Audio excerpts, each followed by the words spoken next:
Welcome back to मानी Shah vlogs.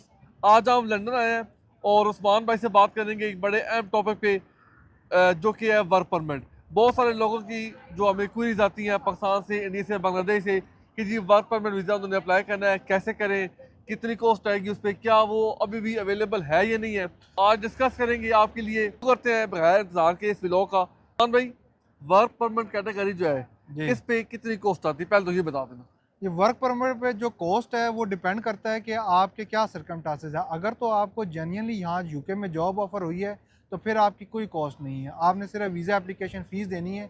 Some time वो भी जो एम्प्लॉयर्स होते हैं, कंपनी जो होती हैं, वो भी वीज़ा एप्लीकेशन फ़ीस भी आपकी पे कर देते हैं, तो आपका लिटरली कोई खर्चा नहीं आता। लेकिन अगर आप किसी से वर्क परमिट बाय करते हैं, जो कि डिफरेंट एजेंट्स आपको नो डेज़ आपको पता है सेल कर रहे हैं, तो तकरीबन वो 15 से 20 हज़ार पाउंड लेते हैं और आपको किसी कंपनी का वर्क परमिट दे देते हैं। वर्क परमिट के बेनिफिट्स क्या हैं? क्यों लोग वहाँ से वर्क परमिट ही अप्लाई करें जबकि अदर कैटेगरीज भी मौजूद हैं? वर्क परमिट के बेनिफिट्स बहुत ज़्यादा हैं, क्योंकि ये आपको ऐसा एक रूट प्रोवाइड करता है जिस पे आप इंडेफिनेट लीव टू रिमेन की तरफ जा सकते हैं। मतलब ये है कि आप परमानेंट सेटलमेंट की तरफ जा सकते हैं। अगर आप बरतानिया आने चाहते हैं और आप यहाँ पे मुस्तकिल तौर पे रहना चाहते हैं, तो आपको कोई ऐसी कैटेगरी चूज़ करनी होती है जो इंडेफिनेट की तरफ जाए, जो परमानेंट रूट की तरफ जाए। तो वर्क परमिट वो कैटेगरी है जिसमें 5 साल मुकम्मल करने के बाद आपको इंडेफिनेट लीव टू रिमेन यानी कि परमानेंट रेजिडेंस कार्ड मिल जाता है। तो उसके बाद जो इंग्लैंड का ब्रिटिश पासपोर्ट है, हाँ, उसमें कितना टाइम लगता है लेने में? उसमें आपको 1 साल और मज़ीद रहना पड़ता है। 5 साल आप अगर कंप्लीट करेंगे वर्क परमिट पे तो आपको इंडेफिनिट मिल जाएगा, जो यहाँ का पीआर होता है, परमानेंट रेजिडेंस। और उसके बाद 1 साल आपको और कंप्लीट करना होता है। अगर आप वो मुकम्मल कर देते हैं तो आपको फिर ब्रिटिश सिटीजनशिप यानी कि यूके का पासपोर्ट मिल जाता है। क्या आप वर्क परमिट जब अप्लाई करते हैं तो हम्म। क्या उसमें ये ऑप्शन है कि आप अपने फैमिली को, अपनी बीवी या बच्चों को साथ लेके आ सकें? जी बिल्कुल, ऑप्शन मौजूद है। अगर आप वर्क परमिट अप्लाई करते हैं तो आप अपने जितने भी बच्चे हैं जो 18 साल से कम हैं उनको, और अपने हस्बैंड या वाइफ, इनको आप एज अ पार्टनर जो है वो अपने साथ डिपेंडेंट लेके आ सकते हैं यूके में। उसमें कॉस्ट में कितना डिफरेंस होता है जब आप लेके आते हैं अपने साथ डिपेंडेंट्स, और उनके लिए जॉब का क्या सीन होता है? अगर वो यहाँ पे आ जाता है, आपकी मिसेज अगर आती है या आपके हस्बैंड यहाँ आते हैं, तो उन्हें क्या लीगली या ऑफिशियली वो जॉब कर सकते हैं यूके में? हाँ जी, जो डिपेंडेंट वीज़े के ऊपर आएगा उसको फुल टाइम जॉब अलाउ है।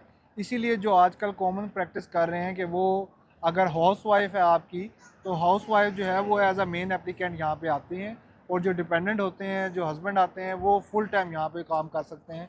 उनको 40 आवर्स वर्किंग आवर्स जो है ना अलाउ है, मोर देन 40 आवर्स भी कर सकते हैं।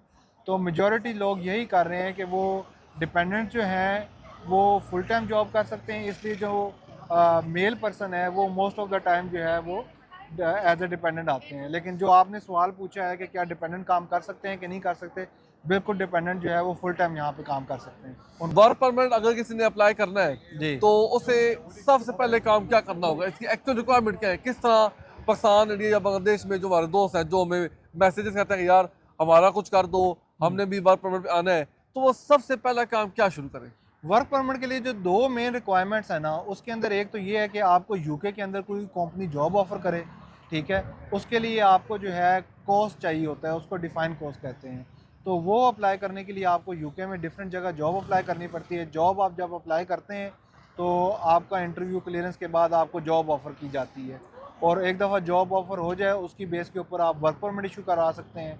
और अगर आपको वर्क परमिट इशू हो जाए और इसके साथ आपकी जो दूसरी रिक्वायरमेंट है वर्क परमिट के साथ, वो आइट्स की इंग्लिश लैंग्वेज की है, तो आपको इंग्लिश लैंग्वेज और वर्क परमिट, ये दो मेन रिक्वायरमेंट्स हैं जो पूरी करनी पड़ती हैं। अगर आप ये दो रिक्वायरमेंट्स पूरी कर दें तो आप एलिजिबल हो जाते हैं यूके के वर्क परमिट के लिए एप्लीकेशन करने के लिए।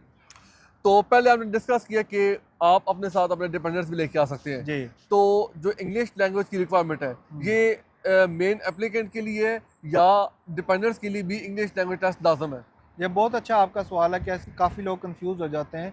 तो जो इंग्लिश लैंग्वेज की रिक्वायरमेंट है वो सिर्फ मेन एप्लीकेंट के लिए है, डिपेंडेंट के लिए कोई रिक्वायरमेंट नहीं है। तो कोई वर्क परमिट आता है, जिस तरह आपने पहले कहा कि एक तो आप प्रोफेशनल अपनी जो स्किल में जॉब लेके आ सकते हैं, जी। उस कंपनी में आप काम करें तो कोई इश्यूज देंगे। जी। अगर आप किसी रेफरेंस से वर्क परमिट ले लेते हैं जी। somehow, तो आप यूके में आ जाते हैं, जी। तो उसके बाद क्या आप लीगली या प्रोफेशनली किसी और कंपनी में काम कर सकते हैं? नहीं, इसमें ये होता है कि अगर आप सम और किसी तरीके से यहाँ पे आ जाएं, लेट्स सपोज कि कोई जानने वाला है, उसकी कंपनी है, वो आपको वर्क परमिट दे देता है, या किसी एजेंट से आप वर्क परमिट ले लेते हैं, तो फिर ये है कि आप यहाँ पे आके किसी और कंपनी के साथ काम नहीं कर सकते। आप फिर कैश इन हैंड ही काम कर सकते हैं, अनलेस कि आप 20 आवर्स का कॉन्ट्रैक्ट जो है वो किसी कंपनी के साथ नहीं है। तो वो वाही चीज़ है जो यहाँ पे अलाउ है। अगर आप वर्क परमिट पे आते हैं तो मेन आपकी जो जॉब है वो आपकी अपनी कंपनी के साथ ही है। आप किसी और कंपनी के साथ as a full time job नहीं कर सकते, सिर्फ पार्ट टाइम 20 आवर्स कर सकते हैं। तो या फिर आपको कैश इन हैंड काम करना पड़ेगा। उस्मान भी एक और बड़ा सवाल जो काफ़ी लोग पूछते हैं हम्म। कि अगर आप वीज़ा अप्लाई करते हैं, जी। खुदा न खासा किसी वजह से वीज़ा रिफ्यूज़ हो जाता है, तो उसके बाद आपके पास क्या ऑप्शन है? क्या आप दोबारा अप्लाई कर सकते हैं या क्या आप अपील कर सकते हैं? इसलिए तो मैं आपको ये रिकमेंड करूँगा कि जब भी आप वीज़ा अप्लाई करें, मुकम्मल रिसर्च करें, उसके बारे में सारी इन्वेस्टिगेशन करें और मेक श्योर करें कि आपका वीज़ा रिजेक्ट ना हो। आप रूल्स एंड रेगुलेशन के मुताबिक जितने डॉक्यूमेंटेशन है वो सारे साथ अटैच करें। लेकिन सम हो अगर आपका इंटरव्यू के ऊपर या कोई लैक ऑफ डॉक्यूमेंटेशन के ऊपर वीज़ा रिफ्यूज़ हो जाता है, तो कंफ्यूज होने की ज़रूरत नहीं है। आप उसका रिव्यू डाल सकते हैं। राइट ऑफ अपील तो ख़त्म हो चुका है, एक रिव्यू की एप्लीकेशन डाली जा सकती है, लेकिन उसके अंदर अगेन चांसेस कम ही होते हैं। सो मोस्ट लाइकली आपको नई एप्लीकेशन करनी पड़ती है, और नई एप्लीकेशन के लिए अनफॉर्चुनेटली आपको नया जो कोर्स है वर्क परमिट जो है वो अप्लाई करना पड़ता है। काफ़ी लोग जो है ये जानना चाहते हैं कि जब आप वर्क परमिट लेते हैं किसी जानने वाले किसी ले लें या जी किसी जी कंपनी से ले लें, जी। तो वो वेरीफाई की जा सकता है कि यार ये जेन्युइन है ये नहीं जेन्युइन? हाँ, वो इस तरीके से वेरीफाई किया जा सकता है कि होम ऑफिस को जो है वो आप ईमेल सेंड कर सकते हैं कि आया ये जो कंपनी है ये रजिस्टर्ड है कि नहीं है। उन्होंने एक लिस्ट भी जारी की हुई है वेबसाइट के ऊपर, उसके ऊपर आप अपनी कंपनी की नाम डाल के वेरीफाई कर सकते हैं कि ये कंपनी ऑलरेडी होम ऑफिस के साथ रजिस्टर्ड है कि नहीं। इसके अलावा जो है आप अगर इससे डीपली जाना चाहते हैं, इसको ज़्यादा इन्वेस्टिगेट करना चाहते हैं, तो आप होम ऑफिस को ईमेल भी करके चेक कर सकते हैं कि क्या ये वर्क परमिट जो इशू हुआ है ये जेन्युइन है कि नहीं। जो नया वर्क परमिट उन्होंने लेना है, हम्म। क्या वो किसी और कंपनी से ले सकती हैं या वो कंपनी या वो सेम ही होनी चाहिए? नहीं, बिल्कुल किसी और कंपनी से भी ले सकते हैं, और अगर कोई टेक्निकल रीज़न के ऊपर रिफ्यूज़ल हुआ है तो आप सेम कंपनी को कह सकते हैं कि दोबारा जो है वो कोर्स इशू कर दें।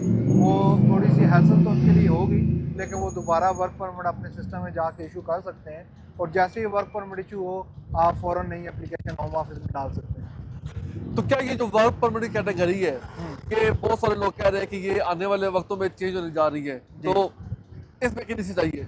इसमें ये है कि बंद तो नहीं होने लगी। बहुत सारे लोग परेशान हैं कि वर्क परमिट बंद हो जाएंगे, ऐसा कुछ नहीं है। 4 अप्रैल 2024 से होम ऑफिस ने लॉ चेंज किए हैं, और नए लॉज के मुताबिक जो है वो इसका क्राइटेरिया थोड़ा इनकम वाइज चेंज कर रहे हैं। फॉर एग्जांपल, पहले जो वर्क परमिट इशू होता था वो 26,000 अप्रॉक्सीमेटली एनुअल इनकम के हिसाब से इशू होता था। अभी जो नया वर्क परमिट इशू होगा 4 अप्रैल के बाद, उसकी जो मिनिमम सैलरी होगी वो आपकी 38-39,000 होगी। तो आपका जो इनकम थ्रेश होल्ड है वो इंक्रीज़ हो गया है। लेकिन इसके अलावा वर्क परमिट कैटेगरी के अंदर कोई ऐसा कोई मेन रिस्ट्रिक्शन नहीं आ रही, यानी कि कोई बंद नहीं किया जा रहा। सिर्फ रिस्ट्रिक्शन यही है कि वो इनकम क्राइटेरिया उन्होंने बढ़ा दिया है। सैलरी अब आपको ज़्यादा रिक्वायर्ड होगी, और वो इसकी वजह से जो है वो आपको जो टैक्सेस हैं वो थोड़े से ज़्यादा एम्प्लॉयर को और एम्प्लॉय को पे करने होंगे। अगर किसी को वर्क परमिट मिलता है तो वो जी यूके में आ जाता है, जी वर्क परमिट मान लें कि उसका 2 साल का या 3 साल का है, जी। तो उसके बाद क्या होगा? क्या जब वो अपनी एक्सटेंशन अप्लाई करेगा वर्क परमिट के लिए, तो क्या उसे अपने एम्प्लॉयर की जो है वो ज़रूरत पड़ेगी? और उसमें कॉस्ट कितनी आएगी? क्योंकि हम्म। बहुत सारे लोग ये सवाल करते हैं कि वो अगर आ तो जाएंगे, हम्म। तो आगे भी तो उन्होंने बढ़ना ही नहीं बढ़ना, हाँ, तो ये तो उसके है। एक्सटेंशन के क्या प्रॉब्लम होते हैं यहाँ पे, उसकी कितनी फीसेज है, उसकी क्या रिक्वायरमेंट है, थोड़ा इसके बारे में बता दें प्लीज़। हाँ, इसके अंदर ये होता है कि जब आप वर्क परमिट अप्लाई करते हैं तो एम्प्लॉयर यूजुअली आपसे पूछता है, या उसकी रिक्वायरमेंट पे भी डिपेंड करता है। कोई एम्प्लॉयर आपको 2 साल का देते हैं, कोई 3 साल का वीज़ा देते हैं। मैक्सिमम जो वीज़ा है वो 5 साल का है। 5 साल से ज़्यादा नहीं दे सकते कोई भी जो एम्प्लॉयर है। कोई भी कंपनी एक टाइम में 5 साल से ज़्यादा का वर्क परमिट इशू नहीं कर सकता। Usually most of the time आजकल 3 साल का कर रहे हैं, क्योंकि जो 3 साल की जो ब्रैकेट है उसकी फ़ीस है £725 होम ऑफिस की। सही है। अगर आप 3 साल से वर्क परमिट ऊपर ले जाते हैं, लेट्स सपोज 4 ईयर का या 5 ईयर का, तो इसकी जो फीस है वो 1000+ हो जाती है। अच्छा। हाँ, तो इसलिए यूजुअली लोग प्रेफर करते हैं कि वो 3 साल के वर्क परमिट पे आए। एक दफ़ा आप यूके में आ गए, 3 साल का वर्क परमिट इशू हो गया, 3 साल के बाद आपको दोबारा एम्प्लॉयर से वर्क परमिट लेना पड़ेगा, तो वो आपको अगेन 2 साल का वर्क परमिट इशू करेगा। और जैसे ही आपके वो 2 साल कंप्लीट होंगे, ऑल टुगेदर ये आपके 5 ईयर हो जाएंगे और आपका इंडेफिनेट वीज़ा लग जाएगा। तो ये जो एक्सटेंशन का क्राइटेरिया है, ये सेम है अगर आप जेन्युइनली वर्क परमिट लेके उस कंपनी में जॉब करते हैं। कई तो लोग ऐसे भी आते हैं या आना चाहते हैं जो क्वालिफाइड यानी स्किल्ड वर्कर नहीं होते, हाँ। लेकिन वो कहते हैं यार वर्क परमिट मिल जाए, हम यूके में आ जाएं तो एटलीस्ट जहाँ पे कुछ और जॉब वगैरह कर लेंगे, हाँ, या पार्ट टाइम सेटलमेंट कर की तरफ लेंगे। चले जाएंगे। एग्जैक्टली। हाँ। तो उनको क्या मुश्किलात आ सकती हैं जिनकी कंपनी उन्हें वर्क परमिट देती तो है लेकिन वो कंपनी बंद हो जाती है, हाँ। या उसमें क्या मसाइल आते हैं फिर जो यहाँ पे आ जाते हैं एक्सटेंशन हाँ, के? आपका बात सही है, समझ आ गई मुझे। जो मेन जो इशू होता है वो ये होता है कि जब आप इधर आ जाते हैं, जो मेन फियर होता है ये होता है कि आपकी कंपनी खुदा ना खास्ता बंद ना हो जाए। अगर आपने किसी एजेंट के थ्रू वीज़ा लिया हुआ है और आपको वो जॉब जेन्युइन ऑफर नहीं कर रहे, तो फिर जो मेन कंसर्न है वो यही है कि कंपनी बंद हो जाए तो फिर आपका क्या बनेगा। लेट्स सपोज कि आप 1-1.5 साल यहाँ पे गुजार लेते हैं, साल डेढ़ बाद आपको पता चलता है कि आपकी कंपनी ही बंद हो गई है, तो फिर जो आपका वीज़ा है वो होम ऑफिस कर्टेल कर देगा। लेकिन उसमें प्लस पॉइंट ये है कि आपका जो 1 साल जो है वो अगर लीगली कंप्लीट हो गया है तो वो काउंट होगा टुवर्ड्स इंडेफिनेट के लिए, वो आपका 1 साल ज़ाया नहीं जाएगा। उसके अंदर क्या है कि आपका 1 साल वो कवर हो गया, प्लस आपको होम ऑफिस 60 डेज़ देगा। 60 डेज़ के अंदर अंदर जो है वो आपने अपना वीज़ा स्विच करना है किसी दूसरी कंपनी के ऊपर। तो अगर आप वो सक्सेसफुली चेंज कर लेते हैं 60 डेज़ के अंदर, तो आपका जो पीरियड है वो लैप्स नहीं होगा, वो कंटिन्यू जारी रहेगा। मेरा आपसे आखिरी सवाल है इस टॉपिक के बारे में, क्या वर्क परमिट यूके का जो है is it really worth it? क्या लोग वाकई अप्लाई करें और इस अपॉर्चुनिटी को यूज़ करें, या ये पैसे का ज़ाया है? नहीं, बिल्कुल वर्थ इट है। अगर आप यहाँ पे लॉन्ग टर्म रहना चाहते हैं, फैमिली सेटल करना चाहते हैं, ये इतना मान भाई आपको बेहतरीन बहुत रूट शुक्रिया, है, मैं आपसे आपको बता इजाज़त नहीं चाहते हैं। सकता। बहुत हम सारे लोग मजीद यहाँ पे आ रहे वीडियोस हैं। लेके रूट आएंगे है जो आपको ब्रिटिश यूके पासपोर्ट की के तरफ लेके जो जाता वर्क है। तो परमिट मैं है, आपको स्ट्रांगली रिकमेंड स्टूडेंट करूंगा, वीज़ा, अगर आप अफोर्ड कर सेटलमेंट सकते वीज़ा, हैं, फैमिली आप विजिटर लाजम वीज़ा, यूके हैं, तो वर्क परमिट आप लें हमारे और विद चैनल को फैमिली लाइक के करें, साथ आएँ। सब्सक्राइब करें और बेल आइकन को दबा दें ताकि हमारे जितनी भी इस सीरीज़ की रिलेटेड वीडियोज़ हैं वो आप तक पहुँच सके। और अगर आपको कोई क्वेश्चन हो उस्मान भाई के साथ, या आपको कोई और क्वेरी हो, अगर आपको यूके के किसी वीज़े के बारे में कोई सवाल हो, तो आप हमें कमेंट सेक्शन में बता दें, तो हम इंशाल्लाह ताला आपको उसका जवाब देंगे। Once again thanks to Usman भाई for sharing his knowledge about UK settlement visa. तो इंशाल्लाह आपसे मुलाकात होगी एक नई व्लॉग में। अपना ख्याल रखिएगा। अल्लाह हाफिज़। अल्लाह हाफिज़।